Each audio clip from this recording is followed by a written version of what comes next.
Wilmer McLean era un jubilado que vivía en Virginia. Cuando las explosiones de la guerra civil comenzaron a escucharse, él, al no querer saber nada con la guerra y sentirse disgustado, se mudó. Decidió irse a vivir a Washington, pero cuando la primera batalla se desató, adivine dónde fue. La primera batalla se libró en su nueva finca. Una bala de cañón perforó su chimenea, su establo quedó en ruinas y él, enojado, se mudó al sur de Virginia. Mientras la guerra progresó y se avecinaba el fin, mientras los hombres del general Grant perseguían a los soldados hambrientos del general Lee, hubo una batalla final. ¿Sabe dónde fue? Se libró donde Wilmer había comprado su nueva estancia. Los soldados lucharon en su propiedad y el general Grant aceptó la derrota del general Lee, ni nada más ni nada menos que en el comedor de la casa de Wilmer. Cuando la guerra terminó, la gente quería recuerdos de ese día memorable, así que sacaron cuadros de las paredes y se llevaron varios de los muebles que había en esa habitación de la casa. Al final del día, Wilmer quedó en una habitación casi vacía, con solo un sillón que había quedado. La historia nos cuenta que Wilmer era un hombre que odiaba la guerra, pero la guerra comenzó en el jardín de su casa y terminó en su comedor. El ser ciudadano de un país significa que en algún momento uno deba presenciar o hasta ser parte de una batalla.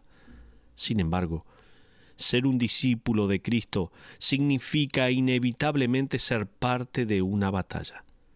Sea contra nuestra naturaleza pecaminosa, sea contra las fuerzas de Satanás o el sistema de este mundo en que vivimos, vamos a pelear.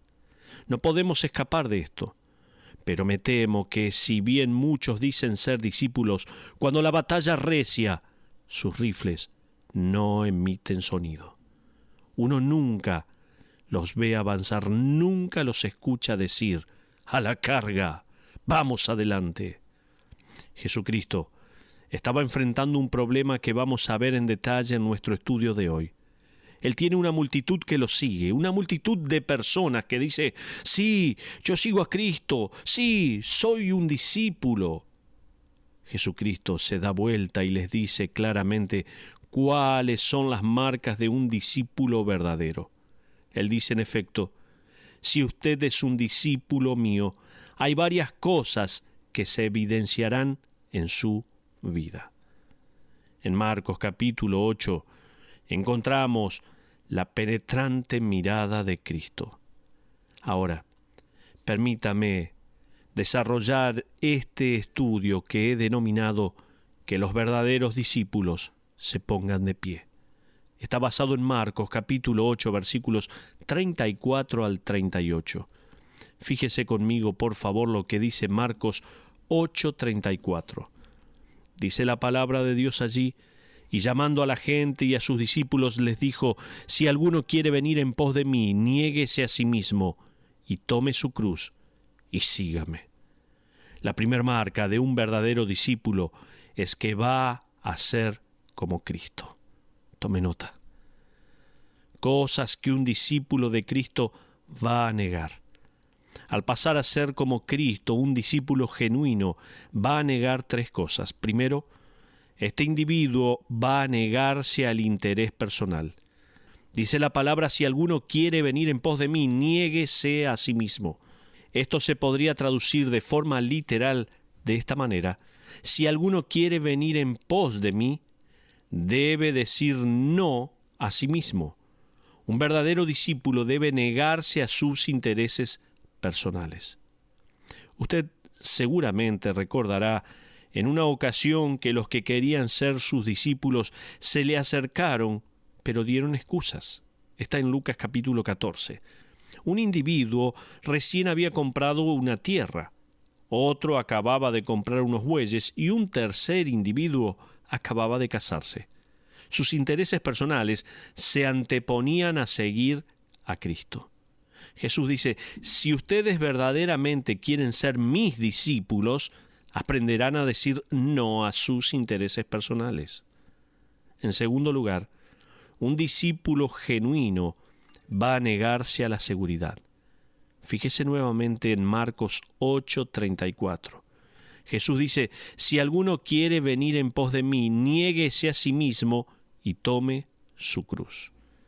Esta era una ilustración muy clara para los seguidores de Cristo. Unos años antes que Jesús comenzara su ministerio público, un hombre llamado Judas, junto a un grupo de personas, intentó derrocar a Roma por la fuerza. Ellos perdieron. Los soldados llenaron las calles de Galilea con cruces que cargaban los cuerpos de los insurrectos, incluyendo al mismo Judas, que era el líder. Así que esto es lo que les viene a la mente, seguramente, a los que escuchaban a Cristo decir, tome su cruz. El problema, amigos, es que nosotros a veces transformamos a la Biblia en un libro que no es.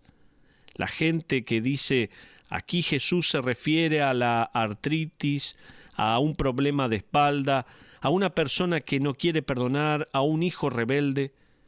Jesús no se refiere a nada de eso. Él se refiere literalmente a una cruz. Él está diciendo, si me van a seguir, tendrán que dejar de lado su seguridad y es posible que por seguirme terminen en una cruz. Eso es lo que el Señor está diciendo. Jesús no estaba hablando de una cruz de devocional. El famoso predicador John Wesley un día estaba visitando a un hombre muy rico. Ambos estaban sentados en un lujoso living de la casa y este hombre mandó a un esclavo suyo a que arrojara más carbón al fuego. El esclavo fue y arrojó de manera algo desprolija el carbón, de manera que el humo inundó la habitación. El hombre rico dijo, «Oh, señor Wesley, las cruces que tengo que cargar». Jesús no se estaba refiriendo a esto. No estaba hablando de una cruz mística. Nosotros leemos este versículo y pensamos en el Calvario. Los discípulos no sabían nada del Calvario aún. No sabían que Jesús sería crucificado. Todavía no sabían nada. Así que a la cruz a la que Jesús hace referencia no era mística ni era parte de un devocional. Era literal. Jesucristo dice, si usted va a ser mi discípulo, debe estar dispuesto a seguirme, incluso hasta la muerte. Permítame leerle lo que le sucedió tal como lo registra la historia a los apóstoles. Mateo dice que sufrió el martirio al ser traspasado por una espada en Etiopía. Marcos murió en Alejandría después de haber sido arrastrado cruelmente por las calles de la ciudad. Lucas fue colgado de un árbol y ahorcado en Grecia. Juan fue sumergido en aceite hirviendo y luego quemado hasta la muerte en Patmos. Pedro fue crucificado, pero su esposa fue crucificada primero. Cuando le tocó su turno, él pidió ser crucificado cabeza abajo, ya que no estaba dispuesto a morir como Cristo. Jacobo fue arrojado desde el pináculo del templo y luego golpeado hasta la muerte con palos. Bartolomé fue despellejado vivo. Andrés fue atado a una cruz desde la cual predicó hasta morir. Tomás fue atravesado con una lanza. Judas fue asesinado con flechazos. Matías fue apedreado y luego decapitado. Bernabé fue apedreado hasta la muerte. Pablo, después de varias torturas, fue decapitado en Roma por el emperador Nerón. Estos hombres sabían lo que Jesús quería decir con «Si van a seguirme, deben seguirme hasta la muerte». Estuvieron dispuestos a decir «sí». Si bien luego resbalaron, pero al fin, ellos les seguirían y luego morirían como mártires. Nosotros tenemos el problema de vivir con tanta comodidad que no podemos comprender bien este pasaje. Sin embargo, un creyente que a causa del Evangelio ha sido enviado al exilio en Siberia lo entenderá muy bien. El pequeño creyente en la India que sufrió la mutilación de sus dedos lo entiende muy bien. Es posible que la hora llegue en la que cada uno de nosotros lo entendamos. Puede ser que durante nuestra generación tengamos que declarar que estamos dispuestos a seguir a Cristo. El punto que el Señor Jesús está haciendo es que si usted es un verdadero discípulo de Cristo, va a decirle no a sus intereses personales, va a dejar de lado su seguridad y se va a entregar por completo a la causa de Dios. Jesús no está interesado en presentarle confort a su vida, no. Él quiere presentarle una causa que requiere pasión. Los que están dispuestos a seguir esa causa, esos son verdaderos discípulos.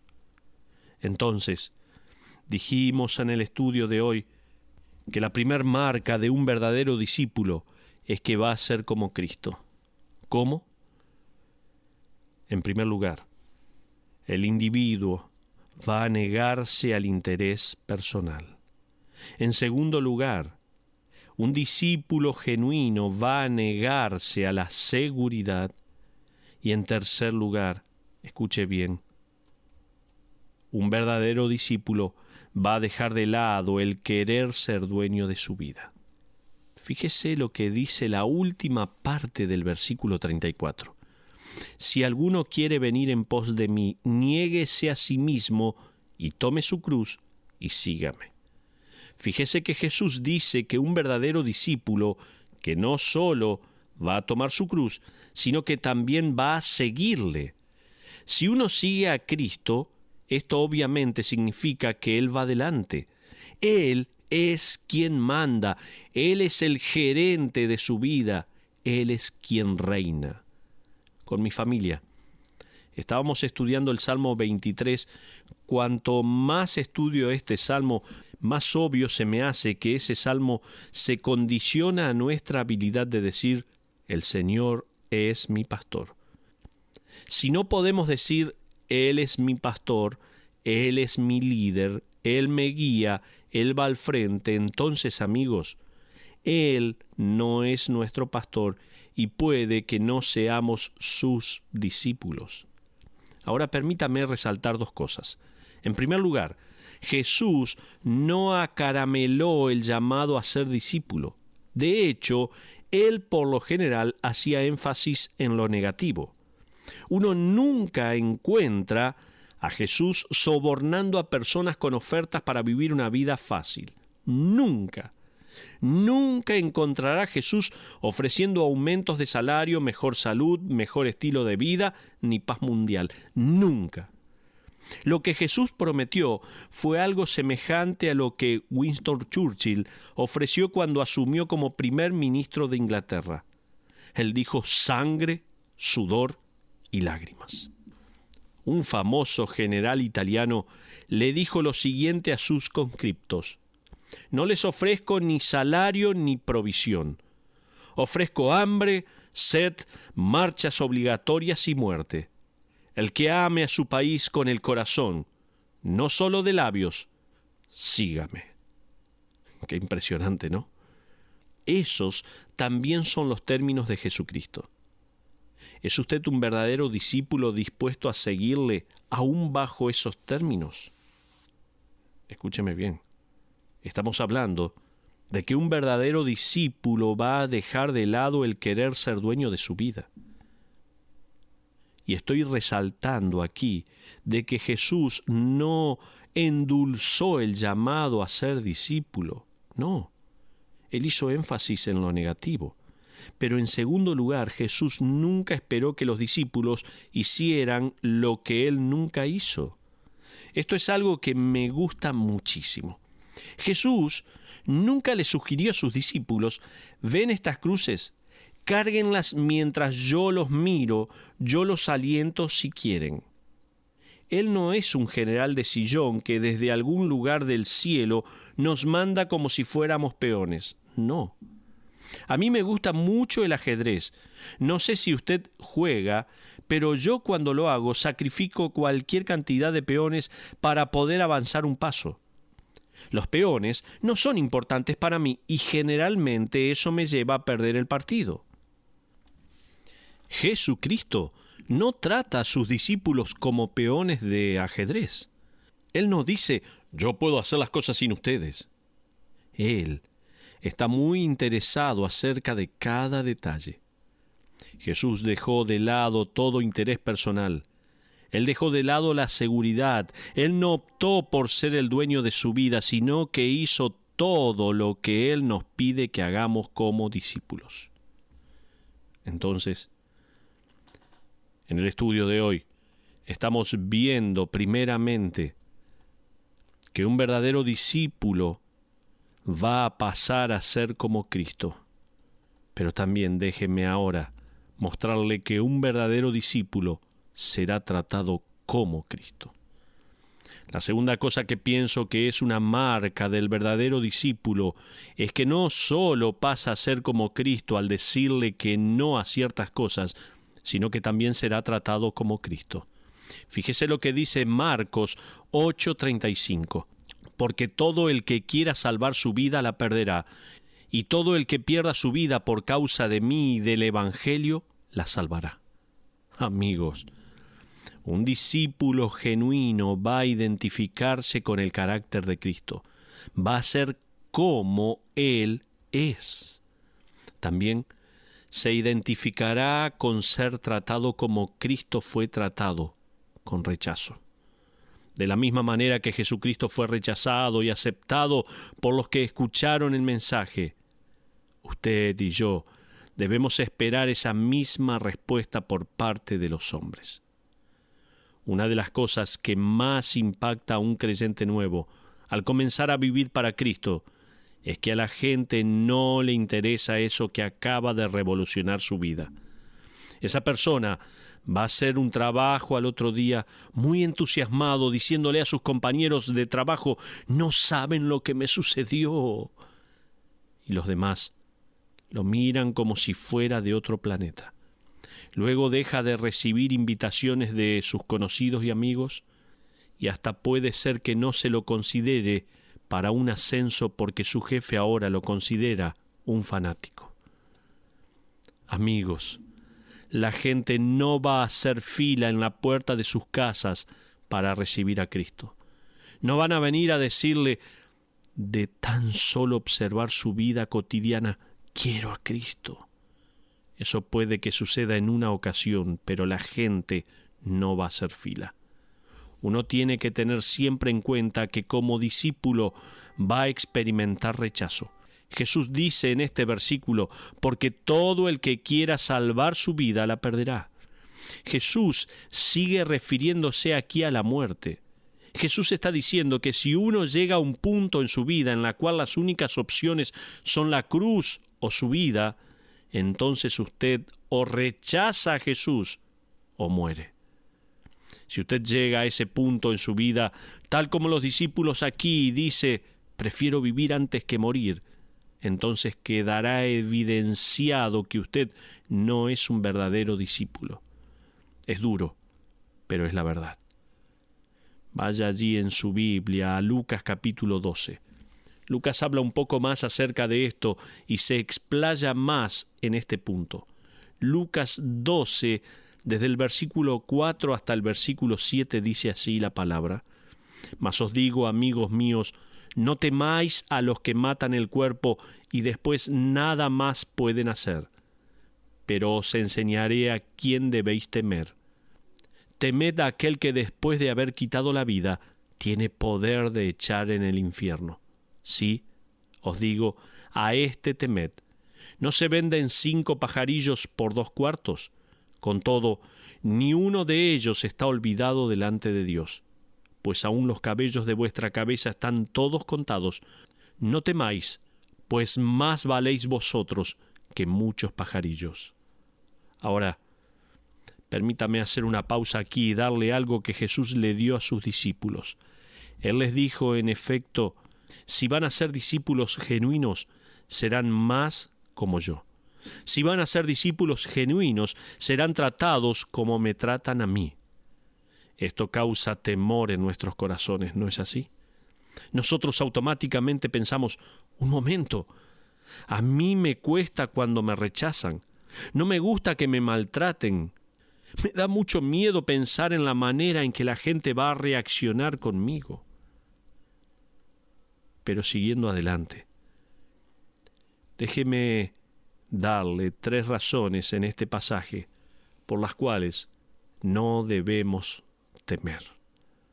3 razones por las cuales no debemos temer. La primera razón que Jesús da que no temamos es que tenemos su promesa. Vaya a Mateo capítulo 10. Allí vamos a ver la versión amplificada de estos hechos. Jesús está diciendo, no teman.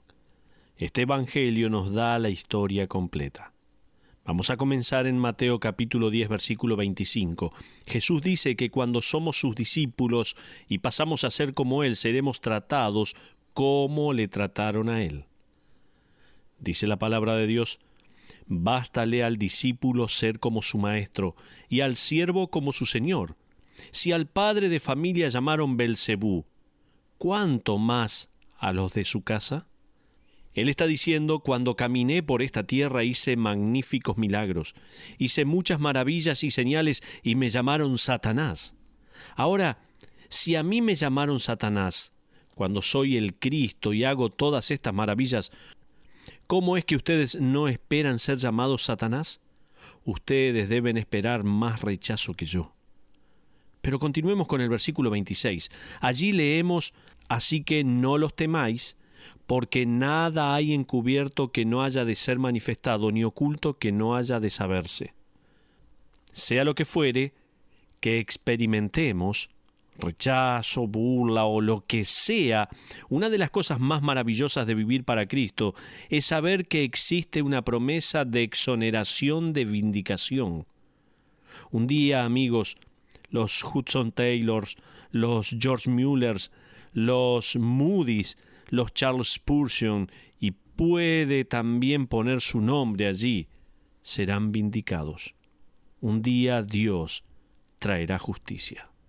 Tenemos su promesa, así que si a usted lo rechazan, lo maltratan, lo reprueban, mire hacia el cielo porque allí vendrá la vindicación.